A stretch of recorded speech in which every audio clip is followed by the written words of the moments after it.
Hello दोस्तों, एक बार फिर से हमारे YouTube channel real and free job में आप सभी का स्वागत है। तो दोस्तों, आज मैं जो वैकेंसी लेकर आया हूँ, ये वैकेंसी जो है रेलवे में निकली हुई है। असिस्टेंट लोको पायलट की भर्ती है, यानी जो ट्रेन चलाते हैं उनके लिए बम्पर वैकेंसी होने वाली है। और इसमें जो क्वालिफिकेशन मांगा जा रहा है, ITI, डिप्लोमा और BTEC मांगा जा रहा है। अब ITI कौन सी ट्रेड है, डिप्लोमा कौन सी ट्रेड है, ये चीज़ आगे हम वीडियो में बताए हुए हैं, इसलिए आप सभी वीडियो पहले पूरा ज़रूर देखें। और ऑनलाइन आवेदन जो है इसका 12 अप्रैल से शुरू हो रहा है। तो हमने बहुत दिन पहले ये शार्ट वीडियो भी डाला था कि लोको पायलट की भर्ती आने वाली है। तो फाइनली वो वैकेंसी आ चुकी है, ऑफिशियल नोटिफिकेशन भी आ चुका है और इसका ऑनलाइन आवेदन आज 12 अप्रैल से शुरू हो रहा है। और इसमें एज लिमिट, एलिजिबिलिटी क्या होने वाली है, सिलेक्शन प्रोसेस क्या होने वाला है, यानी किस आधार पर आपका चयन होगा, कितने परीक्षाएं होंगी, तो सारा कुछ आगे वीडियो में डिटेल्स में बताए हैं, इसलिए आप सभी लोग वीडियो पूरा ज़रूर देखें। और हाँ, अगर यह वीडियो आपके काम की नहीं है तो आप इस वीडियो को आगे शेयर ज़रूर कर दें। आपके एक शेयर से किसी दूसरे भाई को जॉब के बारे में पता लगेगा और अपना वो फॉर्म फिल कर देगा। तो इसलिए आप सभी पूरी जानकारी के लिए वीडियो पूरा ज़रूर देखें। दोस्तों, चलिए आगे बढ़ते हैं। तो दोस्तों, हमने ये रेलवे का ऑफिशियल नोटिफिकेशन ओपन कर रखा है। ये नोटिफिकेशन आप RRB की किसी भी वेबसाइट पर जाकर चेक कर सकते हैं। तो इसमें लिखा है government of India, ministry of railway, railway recruitment board, detailed centralize employment notice CN number 1/2025। तो दोस्त, ये 1/2025 इसलिए लिखा है क्योंकि 2025 की रेलवे की पहली वैकेंसी है। अब इसके बाद जब टेक्नीशियन वैकेंसी आ गई तो उसमें एक 2/2025 लिखा रहेगा। तो इस प्रकार से भर्ती निकली हुई है, recruitment of assistant loco pilot. और ये इमेज भी बनी हुई है, आप देख सकते हैं। असिस्टेंट लोको पायलट काम ही होता है, ट्रेन को चलाते हैं, नहीं ट्रेन के ड्राइवर होते हैं। इमेज में आप देख सकते हैं।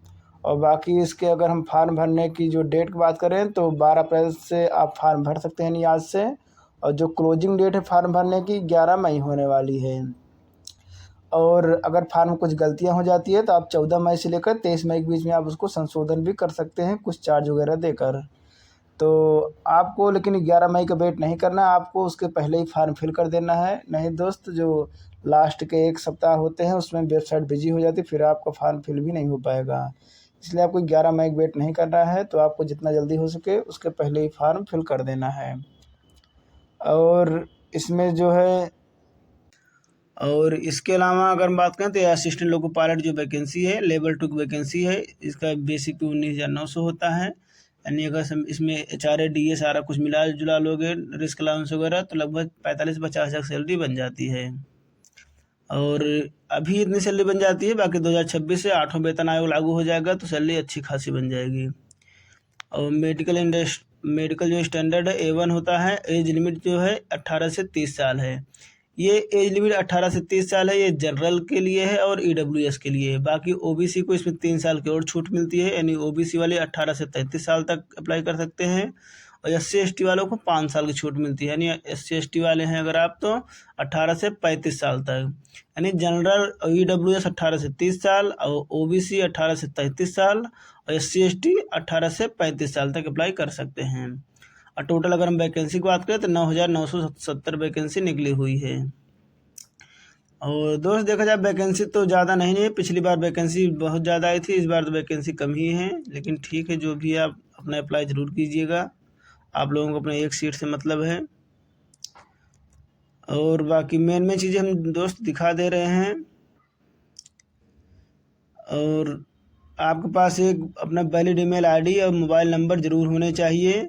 और वो मोबाइल नंबर, ईमेल आईडी आपके ज्वाइनिंग तक हमेशा आपके साथ होने चाहिए, क्योंकि सारी जानकारी कुछ भी होता है तो आपको ईमेल के थ्रू ही भेजा जाएगा रेलवे की तरफ से। और बाकी general tax free train travel facility, तो SC ST वालों को फ्री टिकट भी दिया जाता है एग्ज़ाम देने जाने के लिए, वो भी स्लीपर क्लास का। तो ये चीज़ लेकिन SC ST वालों को ही मिलती है और बाकी जनरल OBC वालों को नहीं मिलती है। अगर आप SC ST से हैं तो आपको मतलब जहाँ तक आप एग्ज़ाम सेंटर रहेगा, अगर आप वहाँ तक ट्रेन जाती है तो आप ट्रेन में बिल्कुल फ्री में यात्रा कर सकते हैं, वो भी स्लीपर क्लास में। और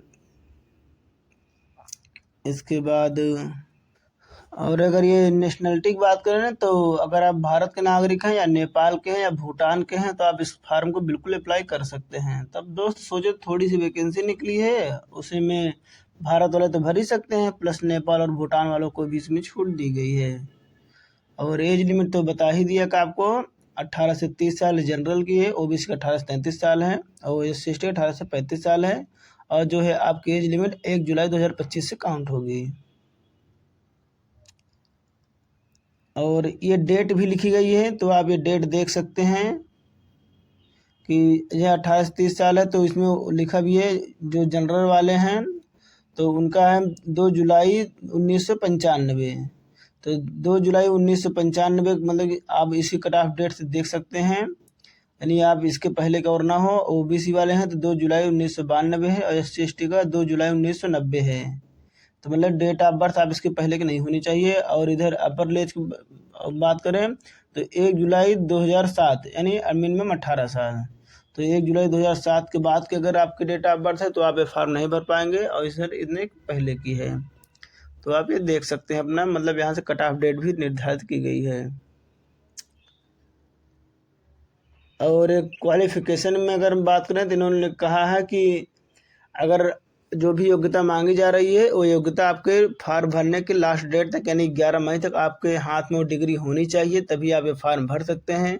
अगर आप सोचो हमने लास्ट सेमेस्टर का एग्ज़ाम दे दिया है पर अभी रिजल्ट नहीं आया है तो आप बिल्कुल एलिजिबल नहीं हैं, आप फॉर्म नहीं भर सकते हैं। अगर आप भर भी देते हो तो DB में आपको बाहर कर दिया जाएगा। तो ये चीज़ अपना क्वालिफिकेशन देख लेना कि फॉर्म भरने की अंतिम तिथि तक आप डिग्री आपके हाथ में होनी चाहिए जो भी क्वालिफिकेशन मांग रहे हैं। अगर आप अपीयरिंग है या एग्ज़ाम दे चुके हैं लेकिन रिजल्ट नहीं आया है तो आप इसमें अप्लाई नहीं कर सकते हैं। और एग्ज़ामिनेशन फ़ीस की अगर बात करें तो हम एग्ज़ामिनेशन फ़ीस जो है 500 रुपये लग रही है। ये फ़ीस है जनरल की, ओबीसी की, तो इनकी 500 रुपये है। और SC ST females, transgender, EWS EBC तो इन सब की 250 रुपये है। तो मतलब कि जनरल और ओबीसी की 500 रुपये है, बाकी SC ST फीमेल्स की और EWS वालों की 250 रुपये फ़ीस होने वाली है।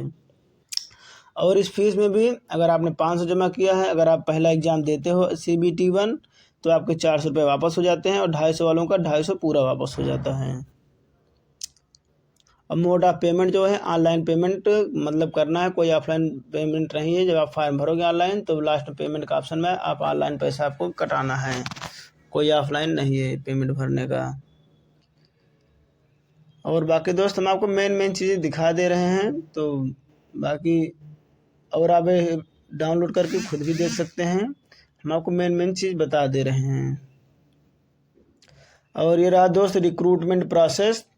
तो रिक्रूटमेंट प्रोसेस में बता रहे हैं कि सबसे पहले आपका फर्स्ट स्टेज होगा CBT 1 यानी कंप्यूटर आधारित परीक्षा होगी। फिर उसके बाद सेकेंड स्टेज CBT 2 होगा, ये भी कंप्यूटर आधारित ही रहेगी। और डॉक्यूमेंट वेरिफिकेशन उसके बाद होगा। फिर नहीं दोस्त, डॉक्यूमेंट वेरिफिकेशन के पहले कंप्यूटर बेस्ड एप्टीट्यूड टेस्ट है यानी साइको टेस्ट जिसे कहते होगा, फिर डॉक्यूमेंट वेरिफिकेशन, फिर मेडिकल होगा। यानी 5 चरणों में आपकी परीक्षा होने वाली। CBT 1 होगा पहले, फिर CBT 2 होगा, फिर वह साइको टेस्ट होगा जिसे कंप्यूटर बेस्ड एप्टीट्यूड टेस्ट भी कहते हैं, फिर उसके बाद DV, फिर उसके बाद मेडिकल, तब आपकी ज्वाइनिंग होगी। यानी आपको 5 चरणों में गुजरना होगा। पहला स्टेज जो होता है वो सिर्फ क्वालिफाइंग का नेचर का होता है, यानी उसमें कैंडिडेट को कम करने के लिए शॉर्ट लिस्ट करने का तरीका है। फिर वह जब CBT 2 होती है उसी के आधार पर आपकी मेरिट बनती है।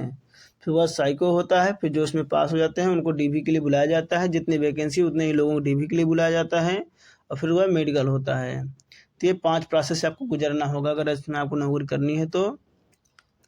और इन्होंने बाकी ये लिखा है कि जो CBT 1 होगा वो 1 घंटे का पेपर होता है, 75 क्वेश्चन आते हैं, और माइनस मार्किंग भी होती है 1/3 की। अगर आपके सही रहेंगे तो आपको 1 नंबर मिलेंगे, और गलत रहेंगे तो 1/3 माइनस मार्किंग हो जाएगी।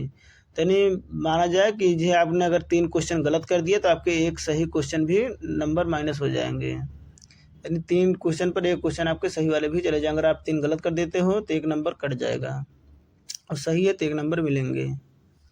तो इस हिसाब से CBT 1 है क्वालिफाइंग नेचर के। बाकी ये सिलेबस भी बताया गया है, मैथमेटिक्स और रीजनिंग, साइंस और जनरल वाले 4 सब्जेक्ट इसमें आते हैं रेलवे में। यानी जिसका मैथ, रीजनिंग और साइंस अच्छा है तो आराम से क्वालिफाई कर सकता है। करंट अफेयर अगर थोड़ा कमज़ोर भी है तो भी क्वालिफाई कर सकता है, क्योंकि करंट अफेयर का वेटेज कम रहता है। फिर वह CBT 2 होगा। इसमें 2 पार्ट में पेपर होते हैं, पार्ट ए होता है, पार्ट बी होता है। पार्ट ए में 90 मिनट में 100 क्वेश्चन करने होते हैं, पार्ट बी में 60 मिनट में 75 क्वेश्चन करने होते हैं।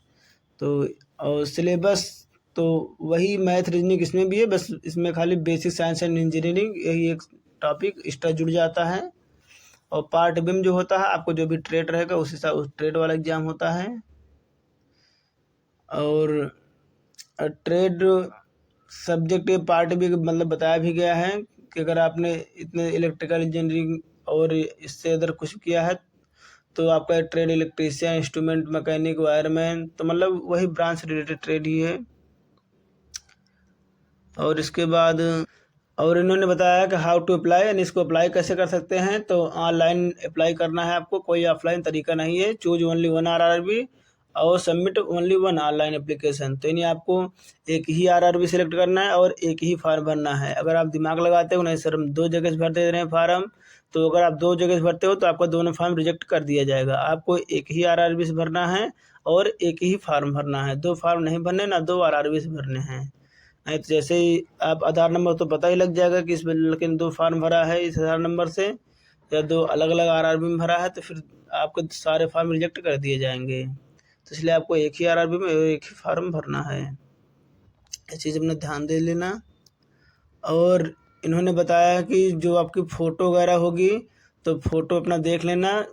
फ़ोटो आपके 35 गुणे 45 mm की फ़ोटो चाहिए, यानी 35 mm जो है उसकी चौड़ाई होनी चाहिए, 45 mm उसकी ऊंचाई होनी चाहिए फ़ोटो की। और बैकग्राउंड जो होना चाहिए बिल्कुल सफ़ेद होना चाहिए, नीला, हरा, पीला, आसमानी, कुछ भी बैकग्राउंड फ़ोटो का नहीं होना चाहिए, नहीं तो आपको फ़ोटो आपका फार्म रिजेक्ट कर दिया जाएगा। और रेलवे में फ़ोटो और सिग्नेचर की वजह से फार्म बहुत रिजेक्ट होते हैं, ये चीज़ आप ध्यान रखना। तो इसलिए आपको जो फ़ोटो की साइज़ है 35 गुणे 45 mm होनी चाहिए, यानी 4.5 सेंटीमीटर फ़ोटो की ऊंचाई और 3.5 सेंटीमीटर फ़ोटो की चौड़ाई, और बैकग्राउंड वाइट। तो ये चीज़ आपने ध्यान रखना, फ़ोटो आपकी इसी साइज में होनी चाहिए, तभी आपके फार्म एक्सेप्ट होंगे, ना वरना रिजेक्ट कर दिए जाएंगे। तो इसीलिए फार्म का ध्यान दे लेना, ये फ़ोटो वगैरह का। और अगर आप OBC हैं या SC/ST हैं तो आपके पास कास्ट सर्टिफिकेट भी होना चाहिए, और सर्टिफिकेट सेंट्रल लेवल का चलेगा, स्टेट वाला नहीं चलेगा। सेंटर वाला कहाँ बनता है, उस वो भी जहाँ से आप स्टेट वाला ऑनलाइन करवाते हैं उस दुकानदार को बोलोगे कि हमें सेंटर वाला कास्ट सर्टिफिकेट बना दीजिए, तो सेंटर वाला बना देगा।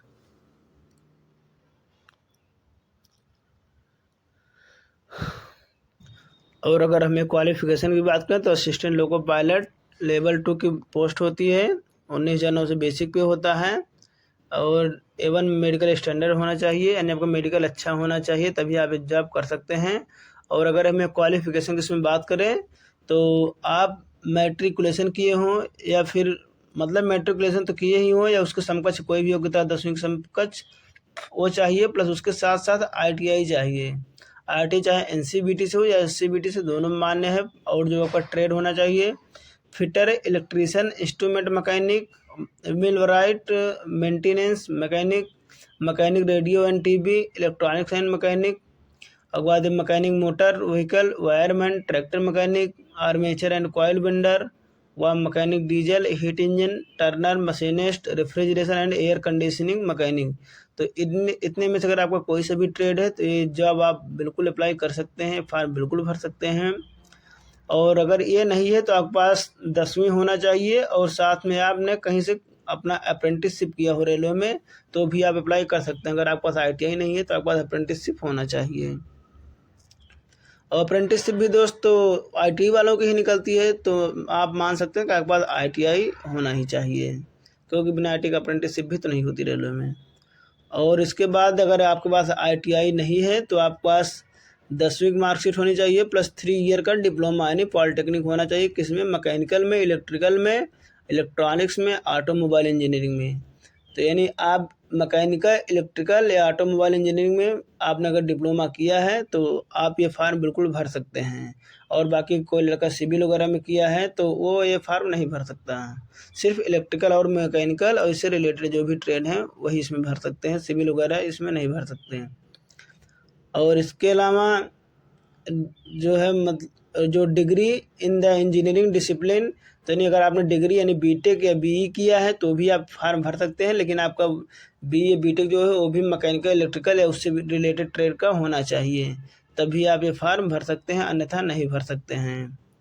तो ये चीज़ आपने देख लेना, मतलब सिविल वगैरह में है तो आप ये नहीं भर पाएंगे, मैकेनिकल, इलेक्ट्रिकल या और चीज़ जो भी टेक्निकल ट्रेड है उसी में आपका बीटेक या डिप्लोमा है तो आप ये फार्म भर सकते हैं। और बाकी ये वैकेंसियाँ निकली हुई हैं, तो वैकेंसी बहुत सारी हैं दोस्त। वैकेंसी टेबल आप अपना डाउनलोड करके देख सकते हैं। टोटल 9,970 वैकेंसियाँ निकली हुई हैं, अलग अलग सब जोन की अलग अलग हैं। तो दोस्तों आपको हमारी वीडियो कैसी लगी एक बार हमें कमेंट बॉक्स में ज़रूर बताएं, और अगर आपको हमारी वीडियो अच्छी लगी हो तो वीडियो को लाइक करें, शेयर करें। और हाँ दोस्त, अगर आपको और कोई जानकारी इस भर्ती चाहिए थी जो हमने इस वीडियो में आपको ना बताई हो और वो आपको फार्म भरने में ज़रूरत पड़ने वाली हो, तो आप हमें कमेंट करके वो जानकारी हमसे ले सकते हैं। हम कमेंट में रिप्लाई सबका कर देते हैं। तो इसलिए अगर आपको और कुछ पूछना है इस भर्ती रिलेटेड जो हमने वीडियो में नहीं बताया तो आप हमें कमेंट ज़रूर करें, हम कमेंट में आपको रिप्लाई ज़रूर करेंगे। और दोस्त अगर आपने अभी तक हमारे चैनल को सब्सक्राइब नहीं किया, सब्सक्राइब भी ज़रूर कर लें, जिससे कि हम जब भी कोई वीडियो लेकर आएँ तो उसकी नोटिफिकेशन आपको सबसे पहले मिल जाया करें। तो दोस्तों पूरा वीडियो देखने के लिए आप सभी को बहुत बहुत धन्यवाद।